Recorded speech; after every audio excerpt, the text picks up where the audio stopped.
We're talking Buffalo Bills on the Our Football Network, Our Football YouTube channel. And for the first time, we are introducing a new insider here to the network, Matt Parrino. Matt is with Syracuse.com, and he also has a podcast called the Shout Podcast. So we'll have links in the description of this video. You can check it all out. Matt, thanks for doing this. Oh, thanks for having me. All right, Matt. So not the way the Bills season wanted to end, obviously. But it is what it is. I guess before we get into what the Bills need to be doing this offseason to make them a better team, talk a little bit about how the fans reacted to the end of the season. Are they? Because I think the big question is what's the deal with the head coach? You know, the fans getting a little anxious there. A segment for sure. It's hard because you have 17 years of just winless football for an organization and just desperate for anybody to get them to a level of stability, which I think Sean McDermott has done probably in excess of what people thought when they hired him. The problem is you have a generational talent at quarterback, and we're tiptoeing our way through his prime years. And the further along that we go, the more unrest there seems to be about whether or not he's the guy that can get them over the top. And you watch that Philadelphia Eagles Super Bowl game and the way that they handled the Chiefs offense in so many ways up front. And to me, that's where the Bills have fallen short year after year, trying to reconfigure things on their front for under a defensive minded head coach. They've just been spinning their wheels, and they went out and they brought in Von Miller, and who knows what happens if he doesn't get injured that first season, completely setting things back. But just in terms of the draft capital spent at defensive and defensive tackle, it just hasn't necessarily been impact players. I mean, guys like Ed Oliver and Greg Rousseau, who are really good players, probably top 10 players at their position, they've not shown up in the big moments in the playoffs. I thought Oliver played pretty well against Kansas City 2 weeks ago, but clearly not enough. Didn't have the kind of impact of a Jalen Carter or a Chris Jones or, some of these other big time defensive linemen where, that are finishing their season in the Super Bowl. In terms of where like fans are at, that's another interesting piece of all of this is that many predicted the Bills to be in a reset year, right? Like step back, maybe not win the division. Everybody was talking about the Jets and the Miami Dolphins. And here we sit here after the season and they were out of it by Thanksgiving or maybe earlier. So I think that there's a level of, overachieving in 2024 with the reset, some more money potentially for them to reshape the roster. The majority of players are coming back. They have some extension conversations to have, but I think that there's probably a higher than half percentage of the fan base that's happy with where things are at, all while saying, man, you have to do something to figure things out in this defense. Yeah, because anybody that knows the 4-3 defense, and you start with Philadelphia, is that you have to have waves. You got to come at them with waves, which is what the Eagles were able to do. And I don't know, just looking at the Bills roster, as you said, whether they have that type of depth on the depth chart. And again, that is supposed to be the head coach McDermott's specialty. Not to say, of course, he's got to have, they got the good drafts and all that kind of stuff. But I that's why I wanted to ask you, because I know how it is. It happens a lot. Sometimes when things aren't going well, I've been doing this long enough to know that there are some coaches that can get you out of the doldrums and into position. But sometimes you just got to go, okay, but he's not the guy to get us to where we really want to go. And when does that decision get made? And at what point? Because at some point, if you keep losing championship games, you just can't keep coming back. So do you think he has, before we move on, do you think he has a short leash? Do you think he has to go? Do you think next year, because I agree with you, I didn't think this year was their year anyway. I still thought they were going to win the division. I had no thoughts of them winning a Super Bowl because primarily I didn't think he had the weapons. But as far as this year, do you think this year now, if they get to the championship game in 2025 and lose, that it might be time to move on? There's also another thing happening locally. Terry Pagula, the owner of the Bills, he also owns the Sabres. And he's had a revolving door at head coach for that franchise, which has been at the bottom, the dumps of the NHL for the past decade. And so I think there probably is a little bit of trepidation on his end to monkey with what's been working in Yeah. at One Bills Drive, knowing how bad it's gone. Because listen, you make that move, you better be pulling the right lever on the other side of things. And I don't know if there's a belief for a guy that hired Rex Ryan before Sean McDermott that he's going to make the right decision given an opportunity to hire a head coach. And, some people wonder, all right, does Brandon Beane have involvement in that decision? You don't know where they stand because they were hired at about the same time. I don't know who kind of has the final say on a lot of things. They run things pretty well in tandem. But if McDermott is fired, is Beane fired? Is it Beane hanging around to hire the next coach? Do you believe in him to find the next head coach? There's so many different questions. But in terms of where the seat sits right now, it is not even lukewarm. Like I don't even think Okay. that there's any kind of pressure on him outside of maybe missing the playoffs next year. I don't see a scenario where he's not coaching the team in 2026 unless there's maybe a locker room revolt or something like that. Okay, fair enough. By the way, before we get started with the off-season stuff, I just want to remind everybody the 2025 draft guide will be coming out the first week of April. So check out the link in the description so you can go ahead and order one of these. Once again, it usually comes out, should be mailed, I believe. I think we're aiming for April the 7th, but this is a great time to go ahead and get that. And this is why we're having these conversations. The more information that we can gather from these excellent insiders, the easier to be for analysts like us here at our labs to figure things out for each team. And of course, I leave all that stuff with that draft guide up to the scouts. Those are the guys that earn the big bucks, breaking down all the college talent. Of course, Combine's coming up real soon too, so we're all getting excited about that. All right, so let's get started with speaking of coaching. Is the coaching staff coming back 100%, or are there any key changes? So the three top guys are coming back. The special teams coordinator was relieved of his duties a couple of days ago, Matthew Smiley, which, the Bills finished 28th in DVOA in special teams, a key block punt late in the season, a key fake punt converted in the Denver Broncos playoff game. There's just been some communication issues. It was time for them to move on. So they're looking for that position right now. And then some interesting stuff happening on the defensive side of the ball. They brought in Pellegrino. His first name's escaping me. He's a longtime cornerbacks coach for the Patriots. He's getting brought in, obviously heavy experience in man coverage, heavy scheme. Okay. And that's an area where I feel like the Bills started to kind of just sample a little bit more. They've been primarily zone under Sean McDermott over the course of his career. And I think they had to do a little bit more of it this year, trying to maybe personnel wise move in that direction a little bit to at least be able to do both.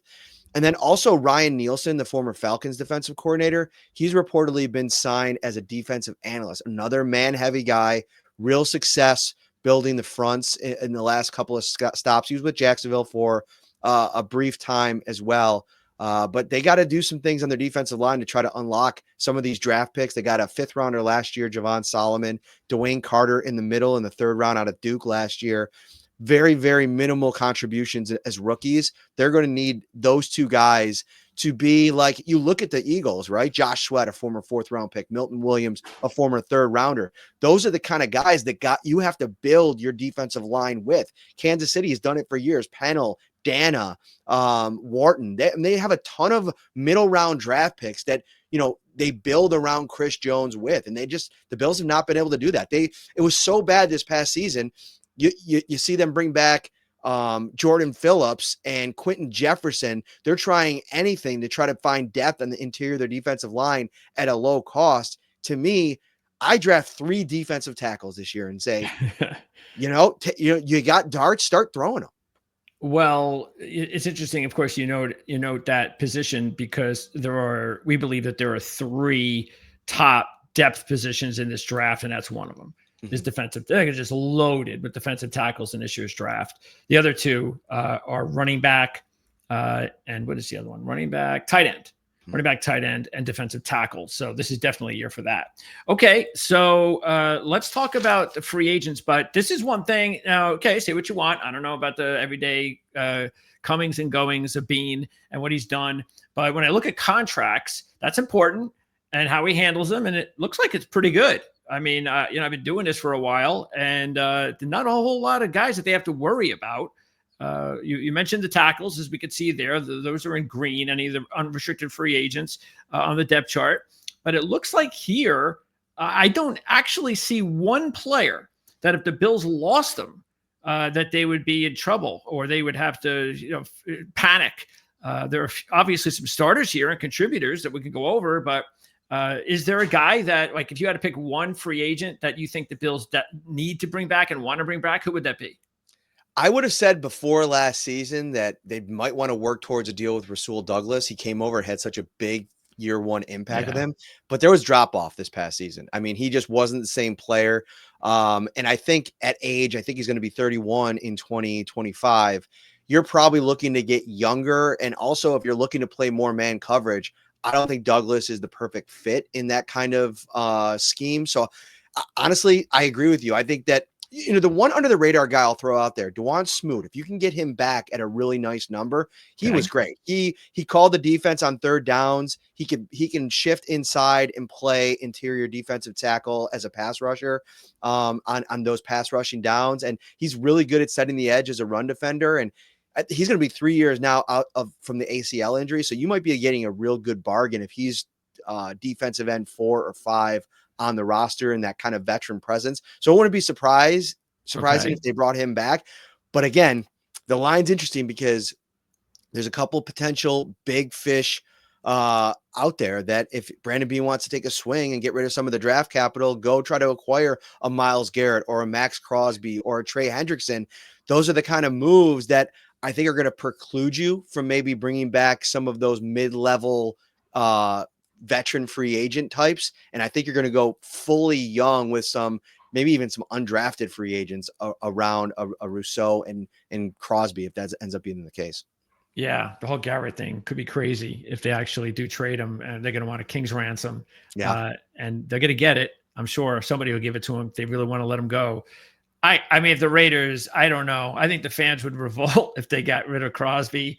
But hey, you know what? If it helps them in the long run, and the Bengals are so bad defensively, if they get rid of Hendrickson, geez, I don't know about that. But hey, you know what?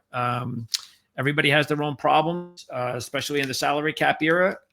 Because I looked at the over the cap numbers and they're below it, but that doesn't mean anything. So what you're saying is even though they're whatever in the bottom, near the bottom in cap right now, that the way things are shaping out, they could restructure a few deals or whatever, and they could still go out there and bring in at least one guy, one significant contract. Yeah. So Von Miller cutting him immediately gets them cap compliant. And then they're going to probably restructure Josh Allen, either giving him a brand new deal that gives him more money. I mean, he's like outside of the top 10 in yearly income at this point, which is crazy. So I think that they'll probably redo that contract in some way that benefits 2025 salary cap. So I think by all estimates, from some of the capologists, all the work that the Bills can do restructuring a few deals will get them about 30 to 45 million in cap space, depending on where the cap lands. And then you can start to kind of pull some levers and figure out a way, especially with the way that they, structure these contracts now. A lot of times you make a deal with Myles Garrett or whoever for a big time deal, it's going to be totally backloaded. So it's not going to really affect 2025's cap as much as you think. Yeah, it is so funny that in this era of the salary cap in all the leagues that the players that get all the money, they don't make like the really big money until they're old enough when they're no good anymore. Right. Right. Which is okay. It makes a lot of sense because hey, I'm retiring. I should be I saved my money. It really does make sense, but it is kind of weird. So it is. Okay. All right. So what you're saying is that you actually think that's what's going to happen. That Von Miller is going to be let go and that he would not be back. Well, there's a couple routes they could play with Miller. They can outright release him pre-June 1st, which gives them a little money. They can make it a post-June 1st move, which gives them the most money. That's like 17 million in cap space. And I think you do that if you think a trade for one of those defensive ends could potentially happen near training camp or something like that. The other option is doing what they did last year, which was restructuring the contract completely. And actually, he took pay cuts last year. Took a lot of the guaranteed money out of his deal, baked it into incentives. He only hit a number of them.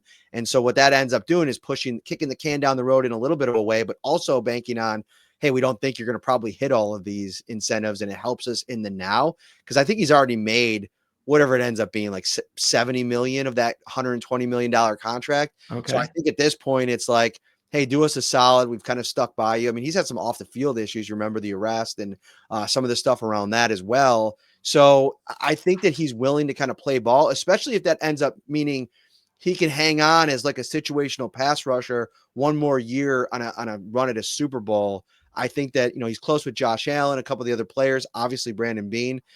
So we'll see. There's a couple options. Okay. All right. So let's see. And you think, do you believe the three veteran defensive tackles are all going to go? I think Jordan Phillips could be one of the guys that they bring back, and Okay. I'll be interested to see what they do with Daquan Jones. He's almost got to come back because of the contract. They signed him to a 2-year deal. He's fully guaranteed for this season. But Okay. again, his play, fell off as well. They want a veteran in the room, so he probably ends up being DT 3 or 4 on this roster in 2025. But Phillips could be a guy that they bring back just in case to maybe compete against whatever rookies they bring in at the position. Okay. Hamlin, do you think he'll be back? I don't. I think he Okay. might have priced himself out. And I also think they want to kind of move toward the Cole Bishop era. And I think Okay. that Bishop and Rapp make a lot of sense together, depending on what the Bills do in the draft. Like I wouldn't rule out them going out and going safety again in the top 3 rounds as a young player. Because for as good as Tyler Rapp's been when he's been fully healthy for them, he's not fully healthy very much. I mean, he missed the playoff game against the Chiefs, which I think contributed to why they were so susceptible to the pass. I mean, Patrick Mahomes looked horrible in the Super Bowl. And he had one of his best success rate games of his career against the Bills in the AFC title game. And Rapp missed. I think that was a big part of it, that, the front and everything like that. But I think Hamlin playing with Cole Bishop, it didn't look great on the biggest stage. And I think it's kind of just maybe time to let him see if he can't play elsewhere. He's a Pittsburgh kid, so I wouldn't be surprised if he ends up there. Okay. Before we go to the list of the needs, the overall needs, a couple more offensively. So Ty Johnson actually ended up, and I was surprised to see this, that he only had 183 less snaps than James Cook. Now, I think that's okay. I mean, Johnson, when you see him play, and I know I'm a Jet fan, and I had to stick up for Ty Johnson actually on one of our shows we did a few years back, because I like Ty Johnson. I actually just thought it was, he was on a bad team. Yep. So I'm really happy that he was able to play on a good team and show that he could play. But yeah, I was a little bit surprised that he was only not that far behind Cook, and that means that they kind of value him as a veteran. And Cook, of course, that helps him longevity and all that kind of stuff. But what do you think about Ty Johnson? Again, it's a running back position. I know Ray Davis is another guy I like. He's on my dynasty team, so I like him. But do you think that's what it's going to be, or do you think they might be able to bring him back? Yeah, so this is a really puzzling position to attack this offseason for several reasons. First of all, Ty Johnson, they love him, and he became a very important part of their offense. Like, if you go back and watch the Detroit game back, they don't win that game without Ty Johnson. And in the biggest series of the season, 3 minutes left, Josh Allen gets the ball back on the road against Kansas City in the title game. Ty Johnson played all the snaps on that series because of what they think of him. Should they have put James Cook out there a few? Probably, Yeah. but they really believe in Ty Johnson. So I think he's going to be a priority to bring back. But here's the challenge. James Cook's going into the last year of his contract, right? The big question is going to be, are you willing to give him an extension? Are you willing to go above $10 million a season at running back? Especially in a year where you mentioned running back, you can get a couple in this draft and really kind of restart the clock in terms of rookie salary. So I don't know what the Bills are going to do here. Historically, Brandon Bean hasn't seemed like he's had an appetite to pay at the position, but Cook just tied the franchise record with OJ Simpson with 16 touchdowns last season.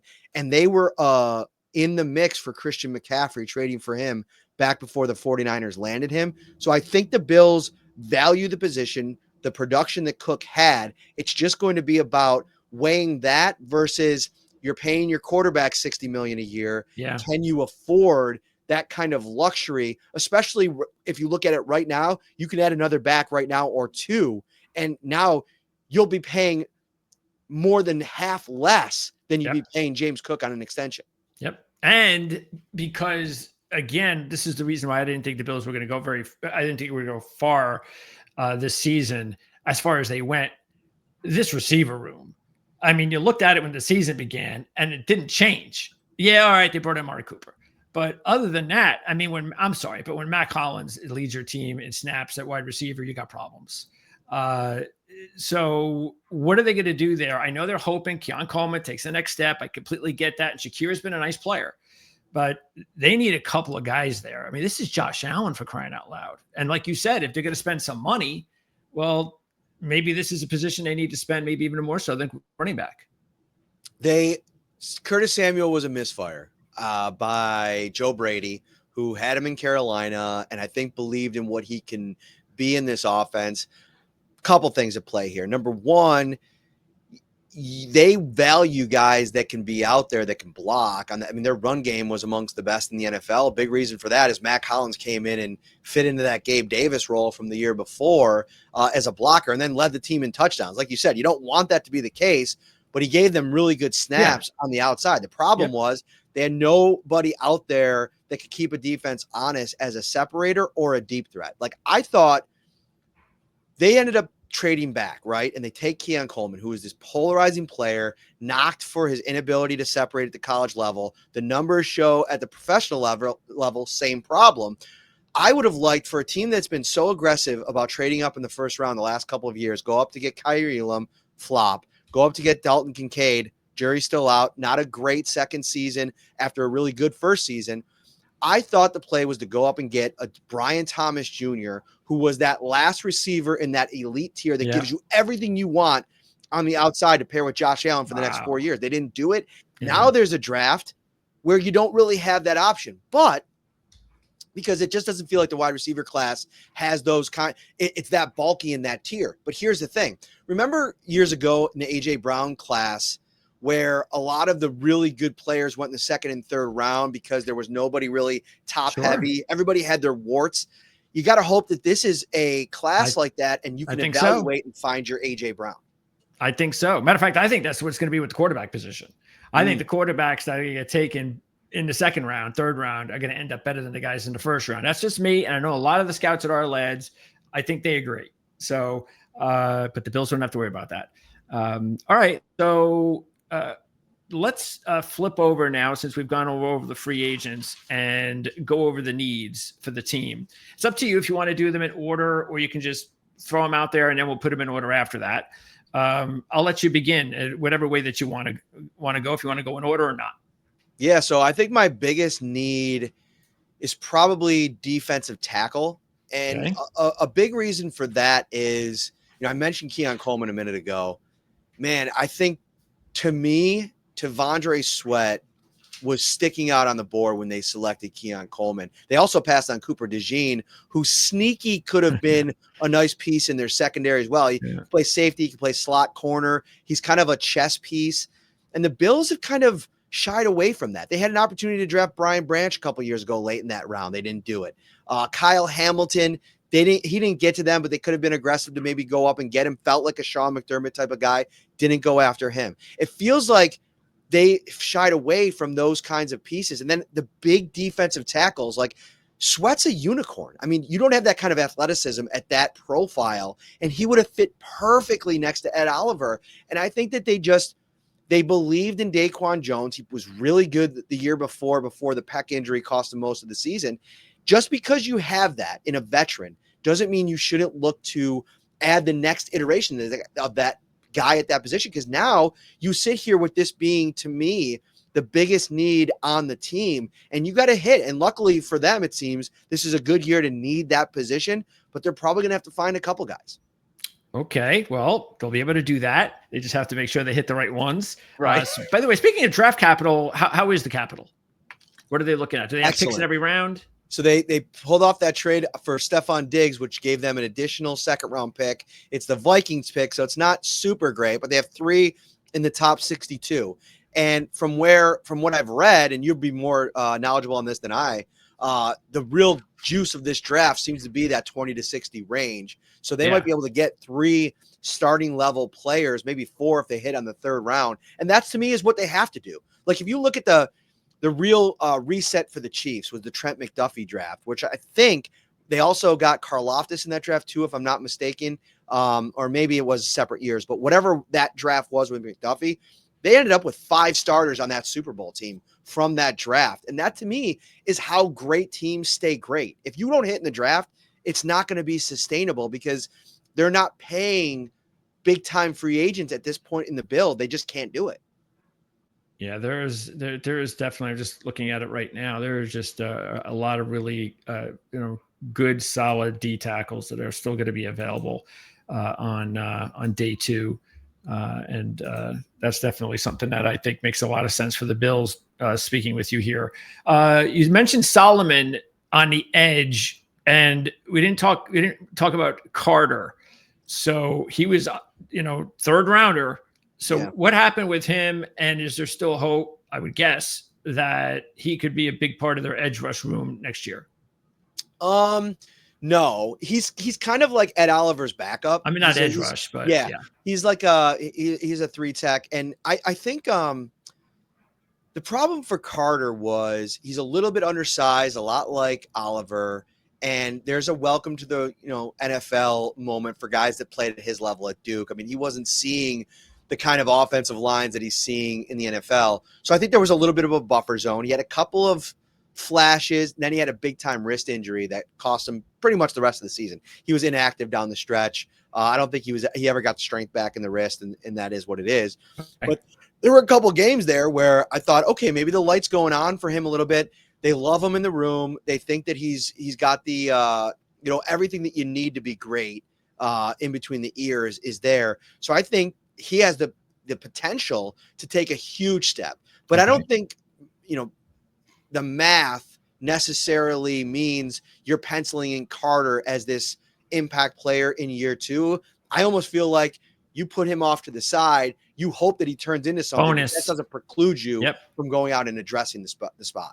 Yeah, because like you said, I mean, Jones didn't really play all that great. You got all these other guys are free agents, and that's why you said they need 2, which makes a lot of sense. Even if you think Carter's there, you got Oliver, you got Carter, and that's the only 2 guys that maybe you can count on. That's not enough. So, okay. Next, what do you think is the second biggest need? This is a great question, and I would be tempted to say wide receiver, but I want to stay on defense and go with cornerback, only because you're losing Douglas. And beyond Christian Benford, who is a huge extension candidate, he's going into his 4th season, played at a borderline all-pro level this season, perfect fit in McDermott's scheme. He's one of the best off corners in the NFL. 6th-round draft pick. For as much heat as Bean takes for his 1st and 2nd round picks, and deservedly so, some of the talent that he's found in the middle, the late rounds. You think about Taron Johnson is one of the best slots in the league. You think about Christian Benford, Spencer Brown, who's turning into one of the top right tackles in the league in the 3rd round. He's got some real big hits. Khalil Shakir, who's among the best slot wide receivers in the league. He's found some talent there. He's just got to hit a little bit more early. Beyond Benford, Douglas probably leaves in free agency, and now you're left with Kyer Elam, who's, if he isn't a bust already, he's definitely in that territory. He can't get on the field late in the game. When he played in the AFC title game for an injured Benford, it was horrible. He got basically exposed in that game. Do you want to bring him back as a depth piece? I think you might want to just move on and cut your losses and reshape that room completely on the boundary. So I think that maybe you're looking to draft a couple in this draft. You're probably going to attack the spot in free agency as well with that, middle to low tier money wise cornerback targets in free agency. Okay. All right. So does that mean receivers next? Receiver is next. And to your earlier point, it's well made. I think they did their 1 year shift to look how good Josh Allen is. He can lift an entire wide receiver room and bring them with him. But that's not a way to have sustainable success. And you look at how, I don't want to say easy it was for Jalen Hurts, but let's be honest. Having a guy like A.J. Brown and Devonta Smith on the outside changes the math. I don't care which receiver you have. Joe Burrow's spectacular, but he also benefits from having T. Higgins and Jamar Chase. You have to have at least one of those guys, and they're hoping that Dalton Kincaid can kind of turn into the Bills' version of Travis Kelce, or Sam Laporta, his impact in Detroit. There's a lot of really good George Kittle in San Francisco. But you need the Deebo Samuel and the Amon-Ra St. Brown. You need the one guy that kind of takes that wide receiver group to the next level. And I think how they find that, they're going to have to be really creative. It's going to have to probably happen in the draft. I don't think they're going to find that player in free agency. They're going to have to bring back Curtis Samuel. I think Holland should come back in the blocking role, but you got to find a weapon and hope that Keon Coleman takes a step as well. It's going to be on his scouting department to find that guy in the draft. So this position, unlike the other two where you think they should go double down, here it's more just try to get one guy that could be your alpha. Basically, you're hoping. Yeah, and I think there might be an option in free agency if there's, they do a really good job at keeping tabs at guys they scouted. Maybe there's a rookie that comes available that they really like, or somebody that, to throw back into the mix. They haven't had a lot of talent on the outside of Diggs and Davis. And I don't think they're going back into the Stephon Diggs business. So I just think that the draft is probably the best way to go about it. Yeah, and there's just going to be, as we said before, I mean, this is going to be this is where you want to draft your receivers in the second and third round. There's going to be a ton of guys. I mean, the kid that was the MVP, Besh, in the Senior Bowl, that's a day two, maybe a third round guy, but the way he played, the way his stock is rising, he could be a second round guy. Or maybe fit perfectly with, you got 2 picks in the second round. So again, I'm just spitballing, but yeah, there's gonna be a ton of prospects available. Who's a guy, is there, and I don't want to put you on the spot, but like a profile that I think the Bills should look at is like a Tank Dell, like somebody that could really be a second level weapon, but also is that deep threat. I mean, he was a third round pick, and I mean, Amon-Ra St. Brown was a fourth round pick, I believe, or maybe I'm switching those up. There's talent that could be had specifically for the skill set that the Bills need at the position. Well, one of the guys that fits mostly because of his size is Tez Johnson. Okay. The kid from Oregon. Everybody sees, and look, for a guy that's that small, he's only like 160, 165. That's his biggest issue. But for a guy that's that small, he breaks and also puts himself, not only does he break tackles, which is something for a guy that's 160, 165, that's college, but he's also able to be the type of guy that is going to get yards after the catch. Mm-hmm. So he might be one of those guys. Now, is he down the field? I just want to streak. No, we have to look at someone else, but just to fit your profile with a guy like Tank based on his size, Tez Johnson's a guy that a lot of people are going to be really wondering whether or not he can handle. Because the thing with a guy like Dell, as we saw, he's an exciting kid, an exciting prospect, but what happened to him getting injured was exactly why people are worried about drafting guys that small. I think that was the Bills' worry about Worthy too. I mean, he held up a little bit better, but I also think the Chiefs used him in a smarter way, right? Like they did do a lot of window dressing with him. They got him into a spot where he can get the ball in his hand and then try to create and then limit the impact on his body. I mean, Tank Dell, the last injury was a freak injury. I mean, you can't really take that out of the game. But the one where he's blocking in a quarterback sneak at the goal line, what are we doing here? That's on the coaching staff. Yeah. All right. So let's now go to needs number 4 and 5. Okay. Needs 4 and 5. That's a great question.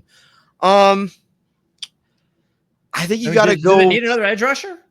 Yeah. Yeah. Throw that in there.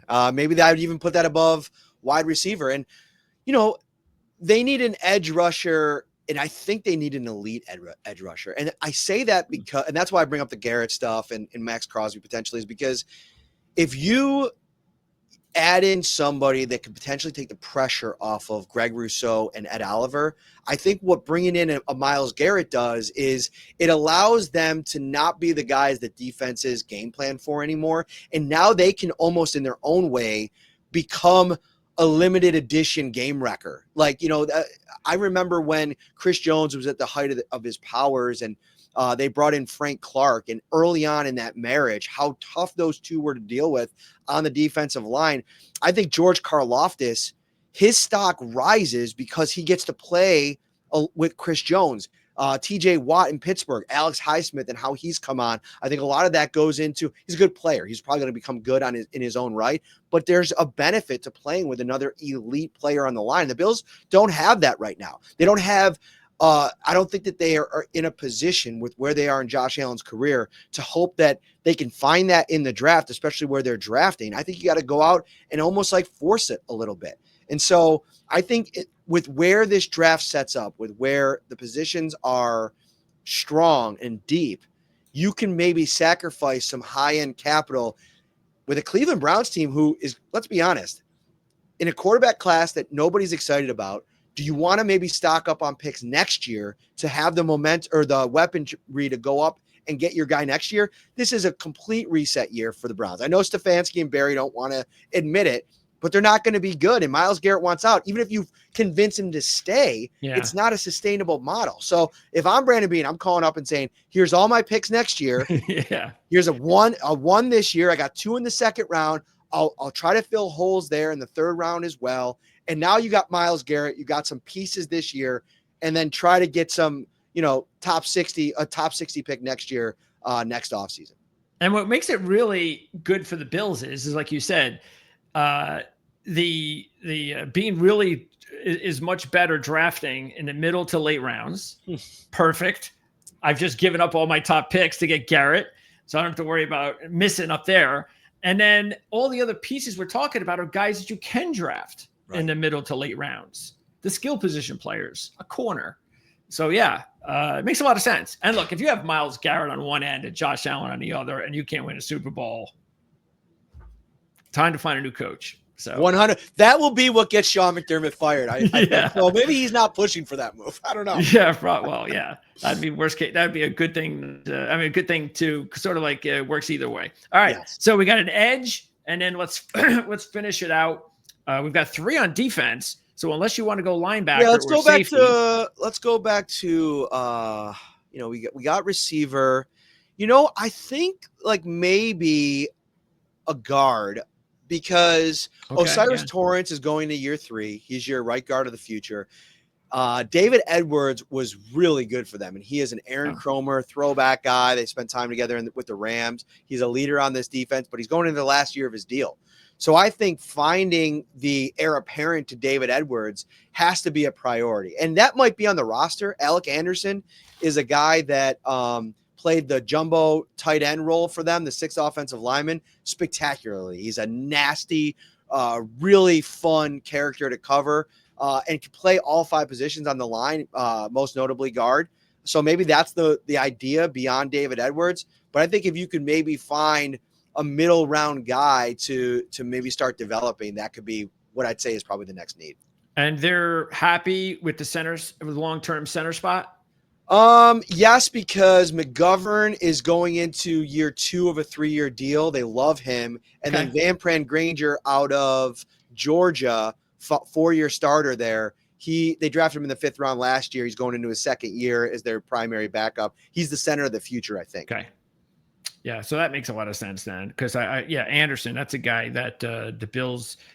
I mean, he actually, there are 2 guys I noticed that the Bills took as college free agents in 2022, and have stuck around. Anderson being one of them, and the other one was Ingram. Yeah, the corner, nickel corner, Ingram. Yep. Yeah, and then that same year, Ryan Vandermark, the swing tackle, they took off of the Indianapolis Colts waivers near roster cutdowns.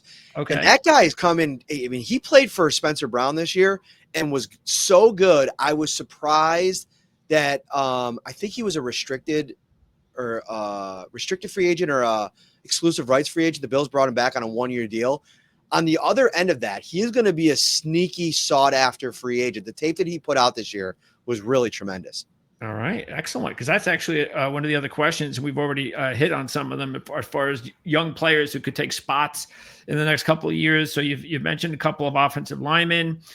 We've mentioned a few other players. What about Ingram? Is Ingram a guy that I know on the depth chart, he's behind Taron Johnson? Not that he's going to get anywhere unless there's an injury. Right. But are there any? I know Cam Lewis is like a no-namer outside of Buffalo. But who do you like? Are there any guys there on defense that we haven't talked about that are kids to watch? Joe Andreessen is such a fun story. And the kid out of UB, they've really hit McDermott in his own right is like a college head coach recruiter, right? Like he's really wrapped up the local scene here. I mean, Cam Lewis, Jamarcus Ingram, and Joe Andreessen, all out of that University of Buffalo program. I like Andreessen a lot. I think he had a spectacular preseason game against the Pittsburgh Steelers when they were playing their ones all over the field. Tackles for a loss. He flies around. He's very undersized, but that's kind of typical in a Bills defense.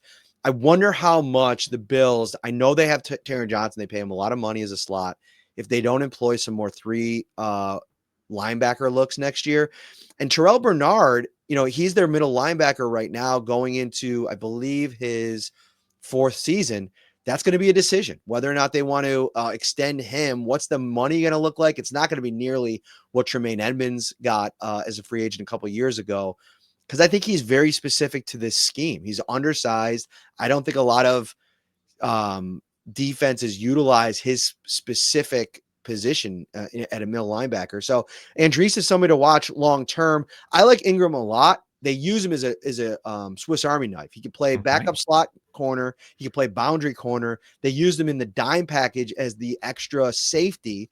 They haven't trained him at safety yet, but that could be the next iteration of Ingram. Like, can they make him a safety as well, which is what they've done with Cam Lewis. He does the same thing. He can play all the different spots. Okay. And the draft class we mentioned a few guys from the draft class. Anybody else that we didn't mention that we need to keep an eye on? The kid that they traded for, it wasn't their draft class, but the 7th rounder that they traded away from the Jets, Brandon Codrington, was an absolute revelation as a returner. He's, I think, on the corner. Oh, he's listed as a corner, him. Yes. But he's not a corner. Like, he's not going to play in anybody's. He's a returner. He's a returner, and he was great this year. He didn't run any back for a touchdown, but he's a really fun player and took that return job. Outside of that, from the draft class perspective, you mentioned him at the top, Ray Davis.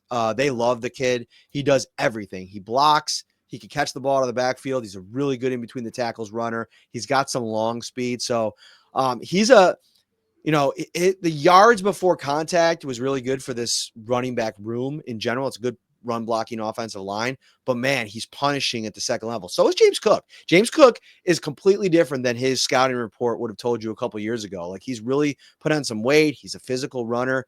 They have a really fun run game across the board. Yeah. Nobody believed in James Cook. Everybody thought he was just a number 2 at best. That's it. Yeah. Amazing how things change, especially, all it took was changing the play calling. I guess, it's amazing, but that's why coaching matters.